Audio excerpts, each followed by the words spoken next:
इतिहासात अनेक योद्धे झाले, पण असा सेनापती फक्त एकच, ज्याच्या नावाचा उच्चार होताच रणांगणाच्या रक्त गोठायचं, हंबीरराव मोहिते.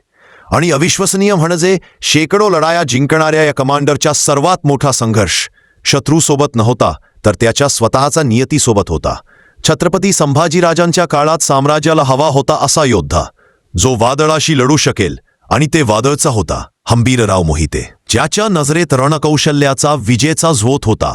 तलवार उचलताच हजारो सैनिकांच्या अंगात नवीन प्राण यायचा. शत्रू हालचाल करायच्या आधीच त्याने त्यांचा मार्ग बंद केलेला असायचा. मोगलांच्या लाखोंच्या फौजा त्याला घाबरायच्या नाहीत, त्याच्या नावाला घाबरायचा. कारण हंबीरराव रणांगणावर फक्त लढत नव्हता, तो भविष्य वाचत होता. एकावेळी एकच चाल, आणि ती नेहमी अचूक.